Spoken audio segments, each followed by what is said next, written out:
नमस्कार, मैं तरुण वर्मा, दिल्ली में क्लिनिकल साइकोलॉजिस्ट हूँ। इस वीडियो में आपसे बात करूँगा सीज़नल अफेक्टिव डिसऑर्डर या सीज़नल डिप्रेशन के बारे में।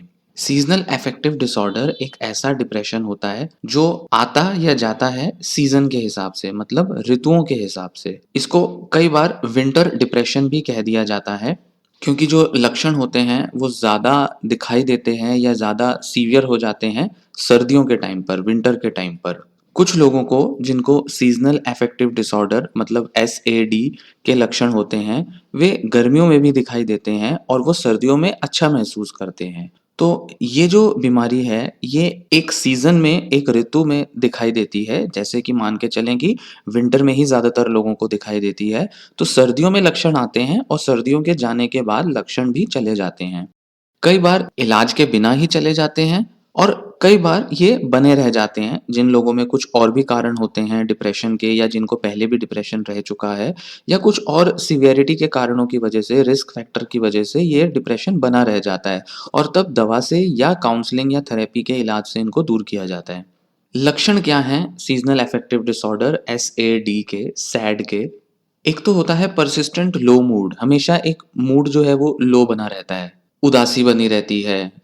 फिर आता है लॉस ऑफ प्लेजर या interest in normal everyday activities, मतलब रोजमर्रा की जो आपकी गतिविधियां हैं, क्रियाएं हैं, उनमें इंटरेस्ट नहीं आता, दिलचस्पी नहीं होती, प्लेजर नहीं आता, आनंद नहीं आता, अच्छा महसूस नहीं करते। काम करते हैं बट अच्छा महसूस नहीं होता, मन हमेशा अंदर से खराब सा ही महसूस करता है, भले ही अपने रोज की प्रक्रिया ही क्यों ना कर रहे हो। रोज करने वाले काम जिनमें आपको पहले अच्छा लगता था या जो आपकी पसंद के काम थे, ऐसे काम ही क्यों ना आप कर रहे हो, उनमें भी आपको आनंद नहीं आता। इरिटेबिलिटी, चिड़चिड़ापन बना रहता है। पूरा-पूरा दिन या कई अलग-अलग दिन के अलग-अलग समय आपको चिड़चिड़ापन बना रह सकता है। Feelings of despair, guilt, worthlessness, मतलब अपराध बोध महसूस होता है, अफ़सोस महसूस होता है। ऐसा लगता है कि जैसे आपने कुछ गलतियाँ की हैं, उन गलतियों को बार-बार याद करते हैं।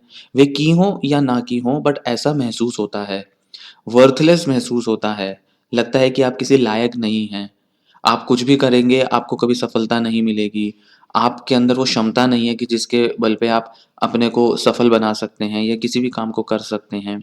और डिस्पेयर, मतलब बहुत ही ज़्यादा जीवन को बहुत टूटा हुआ, बहुत ही बर्बाद हुआ आप देखते हैं।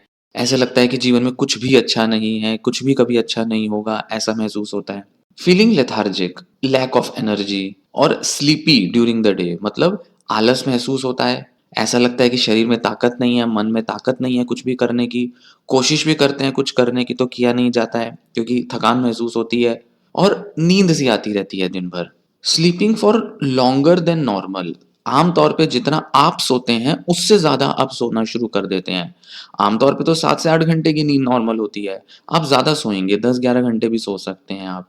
और सुबह-सुबह सोकर उठना बहुत भारी लगता है। Hard to get up in the morning, अगर आपकी यही रूटीन है जिसमें आप रात को सो के सुबह उठते हैं, तो सुबह उठना बहुत मुश्किल और बहुत भारी लगता है। मन नहीं करता है सुबह उठने का और ज़्यादा सोने का मन करता है। Craving carbohydrates and gaining weight, चीनी वाले पदार्थ खाने का बहुत मन करता है, मीठा खाने का बहुत मन करता है। वज़न आपका बढ़ सकता है, अक्सर बढ़ जाता है सर्दियों में कई लोगों का वज़न और हमेशा कुछ ना कुछ मीठा ही खाने का मन होता है। कुछ लोगों के लिए ये जो सिम्पटम हैं ये बहुत सीवियर हो सकते हैं और इनका रोज़मर्रा के जीवन पर बहुत ज़्यादा प्रभाव पड़ सकता है और कुछ लोगों के लिए ये थोड़ा ही असर डालते हैं। एक डॉक्टर को कब दिखाएँ? आपको एक डॉक्टर को तब दिखाना चाहिए जब आपको लगे कि आपको सीज़नल अफेक्टिव डिसऑर्डर के सिम्पटम्स आ रहे हैं, मतलब एक सीज़न के आने से धीरे-धीरे ये सिम्पटम्स में बढ़ावा हो रहा है और आपको उनसे कोप करने में, उनका सामना करने में, उनसे संघर्ष करने में बहुत मुश्किल हो रहा है। तो आपका जो डॉक्टर है, साइकोलॉजिस्ट, साइकियाट्रिस्ट या जनरल प्रैक्टिशनर, वो कुछ असेसमेंट कर सकता है, आपसे सवाल पूछेगा आपकी मेंटल हेल्थ के बारे में, आपके मूड, आपके लाइफ़स्टाइल के बारे में, आपके खाने के तौर-तरीकों के बारे में, डाइट के बारे में और आपके स्लीपिंग पैटर्न्स के बारे में।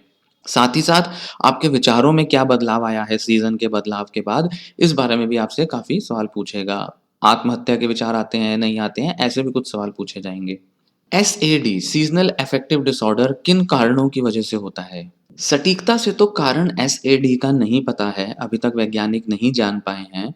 पर अक्सर इसका जो कनेक्शन है, इसका जो लिंक है, संबंध है, वो रोशनी के कम एक्सपोज़र से जोड़ा गया है। मतलब सर्दियों में सूरज की जो रोशनी है, सूरज की जो सनलाइट है और जो दूसरी जो रेज़ हैं, वो हमें पूरी तरह से, पूरी मात्रा में मिल नहीं पाती। हमारे एटमॉस्फेयर में, हमारे वातावरण में ऐसे बदलाव आते हैं जिसकी वजह से सूरज की पूरी रोशनी हम तक पहुँच नहीं पाती। तो उसके कम एक्सपोज़र की वजह से यह रोशनी, उसकी किरणें कम मिलने की वजह से हमें इस तरीके के लक्षण दिखाई दे सकते हैं। तो कहीं न कहीं सूरज की रोशनी का बहुत बड़ा कनेक्शन है हमारे मूड से, हमारे ओवरऑल मन के अंदर आने वाले बदलावों से। क्योंकि ऐसा देखा गया है जिन देशों में विंटर्स जो होते हैं वो छोटे होते हैं, वहाँ पर सीज़नल अफेक्टिव डिसऑर्डर की ड्यूरेशन भी छोटी हो जाती है। जहाँ सर्दियाँ लंबी चलती हैं, वहाँ सीज़नल अफेक्टिव डिसऑर्डर भी लंबा चलता है।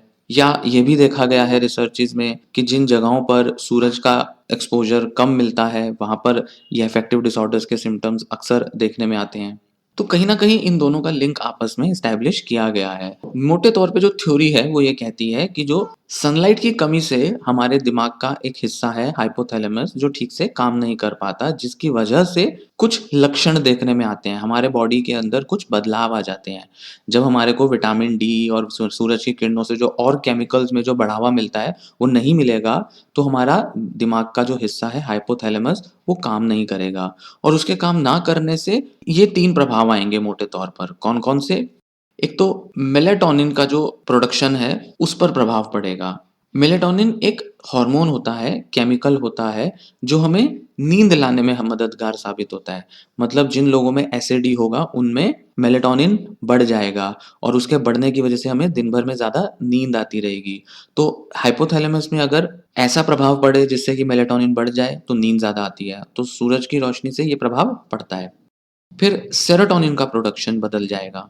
सेरोटोनिन एक ऐसा हार्मोन है जो हमारे मूड पर, हमारी भूख पर और हमारी नींद पर असर डालता है। सनलाइट की कमी की वजह से सेरोटोनिन के लेवल गिर जाते हैं, कम हो जाते हैं, जिसकी वजह से डिप्रेशन की फीलिंग्स आ जाती हैं। तो सेरोटोनिन कम हो जाता है, मेलाटोनिन बढ़ जाता है। फिर तीसरा आता है bodies internal clock, circadian rhythm. हम सभी के बॉडी में एक इंटरनल क्लॉक होती है, मतलब सोने और उठने की एक क्लॉक चलती है। अगर हम एक रेगुलर पैटर्न फ़ॉलो करते हैं नींद का और जागने का, तो हमारा शरीर उसके हिसाब से अडैप्ट कर लेता है। उस घड़ी होती है हमारे बॉडी के अंदर, ऐसा कह सकते हैं। बेसिकली एज़ सच कोई घड़ी नहीं होती है, वो हमारे बॉडी के केमिकल्स और बॉडी के जो भी अंदर के एनाटॉमिकल ब्रेन के जो पार्ट्स हैं, वो डिसाइड करते हैं। उसको समझ आ जाता है कि ये इंसान कितने बजे उठता है, कितने बजे सोता है, वो उसी हिसाब से हमारे को एक एक पर्टिकुलर टाइम पर, एक निश्चित समय पर नींद ले आते हैं और हमारी नींद खत्म कर देते हैं। ऐसा होता है ये इंटरनल क्लॉक। तो हमारी जो बॉडी है वो सनलाइट को यूज़ करती है इन सब इम्पोर्टेंट फंक्शंस पर काम करने के लिए, कि हम कब उठ रहे हैं, कब हम सो रहे हैं, लाइट का लेवल कब कम होगा तो बॉडी कैसे रिस्पॉन्स देगी, सूरज की रोशनी जब ज़्यादा होगी तो बॉडी क्या रिस्पॉन्स देगी। तो हमारा जो शरीर है जिस पर एक्सपोज़र हो रहा है सनलाइट का, वो अलग-अलग प्रतिक्रियाएँ देगा। तो सनलाइट का कहीं न कहीं रोल होता है हमारे बॉडी के अंदर केमिकल चेंजेज़ लाने का, और उनकी वजह से हमारी circadian rhythm, body clock, internal clock regulate होती है। सो होगा क्या, जब सनलाइट की लेवल्स कम होंगे सर्दियों में, तो उससे हमारी बॉडी क्लॉक डिस्टर्ब हो जाएगी और इस वजह से एसएडी, सीज़नल अफेक्टिव डिसऑर्डर के सिम्पटम्स देखने में आ जाएँगे। ये भी ऐसा देखा गया है कि कुछ लोगों के अंदर ऐसे जीन्स होते हैं, जिसकी वजह से उनमें एसएडी की संभावना ज़्यादा होती है बाकी लोगों से। और कुछ-कुछ केसेज़ में ऐसा भी देखा गया है कि ये परिवार में चलती है ये समस्या। मतलब कि अगर किसी माता-पिता में या दादा-दादी, चाचा-चाची किसी में अगर लोगों को किसी को है, तो अक्सर बच्चों में या किसी न किसी फर्स्ट डिग्री या सेकंड डिग्री बायोलॉजिकल रिलेटिव में अक्सर ये देखने में आ जाते हैं। एसएडी का ट्रीटमेंट क्या है? एसएडी के लिए बहुत सारे ट्रीटमेंट अवेलेबल हैं। आपका जो जनरल प्रैक्टिशनर है वो तो आपको रिकमेंड कर ही सकता है। इसके अलावा आपके साइकोलॉजिस्ट या साइकियाट्रिस्ट भी आपको ट्रीटमेंट बता सकते हैं। ज़्यादातर जो ट्रीटमेंट्स उपयोग में लाए जाते हैं वे हैं lifestyle measures, lifestyle changes, modification. ये बहुत ज़रूरी है और ये डिप्रेशन में हमेशा ये काम आता है और हर तरह के डिप्रेशन में ये ज़रूरी होता है। जैसे ज़्यादा से ज़्यादा नेचुरल सनलाइट का मिलना, तो आपको अपने छत पे, अपने बालकनी में या कहीं न कहीं आपको बैठना होगा, पार्क में जाके, सड़क पे जाके किसी तरह से बैठना होगा गली में निकल के, जहाँ से आपको ज़्यादा सूर्य की रोशनी मिल सके। एक्सरसाइज़ करनी होगी और अपने स्ट्रेस लेवल्स को मैनेज करना होगा। तो अगर आपको लगता है कि सर्दियों में आपको ज़्यादा डिप्रेशन आ रहा है और आप कोई और ट्रीटमेंट नहीं ले पा रहे हैं, तो ये लाइफ़स्टाइल चेंजेस भी हेल्प कर सकते हैं कि आप अपना सिर्फ़ तनाव का ही स्तर कम करके रखें। ज़्यादा ऐसे काम ना करें जिससे स्ट्रेस आता हो। दूसरा आता है लाइट थेरेपी। ये अलग से डिज़ाइन की हुई एक थेरेपी होती है जो कई जगहों पर, कई मेंटल हेल्थ सेंटर्स पर प्रोवाइड की जाती है।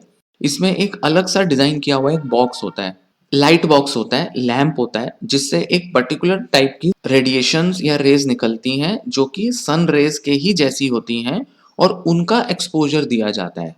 तो वो हेल्पफुल होती हैं। कई लोगों के लिए सन रेज़ का ज़्यादा एक्सपोज़र लेना भी खराब हो सकता है। अल्ट्रावायलेट रेज़ होती हैं या कुछ और प्रॉब्लम्स हो सकती हैं जिस वज़ह से वो लेना प्रेफ़र भी नहीं करते या दी भी नहीं जानी चाहिए। तो उस केस में ये लाइट थेरेपी जिसमें बॉक्स के थ्रू इस्तेमाल करके लाइट की एक पर्टिकुलर फ्रीक्वेंसी वेवलेंथ पर जब दी जाती है तो उससे भी असर आता है। तीसरा है टॉकिंग थेरेपीज़, जिसमें काउंसलिंग हो सकती है, कुछ केसेज़ में काउंसलिंग वर्क करेगी, तो कुछ केसेज़ में थेरेपी लेनी पड़ेगी। कॉग्निटिव बिहेवियरल थेरेपी सीबीटी आपको हेल्पफुल होगी और कई पेशेंट्स में सिर्फ़ दवाओं से भी काम आ जाएगा। तो अगला आता है एंटी डिप्रेसेंट दवाएँ, जैसे कि एसएसआरआईज़ मतलब सेलेक्टिव सेरोटोनिन रीअपटेक इन्हिबिटर्स, ये बहुत हेल्पफुल हो सकती हैं। यह वीडियो अब मैं यहीं समाप्त करूँगा। उम्मीद है आपको ये वीडियो में दी गई जानकारी फ़ायदा देगी, आपको पसंद आई होगी। आप इसे शेयर करें उन लोगों के साथ जिनको ये जानकारी मदद दे सकती है। वीडियो को भी लाइक करें और चैनल भी सब्सक्राइब करें ताकि इस तरह की और वीडियोज़ की आपको जानकारी मिलती रहे। धन्यवाद।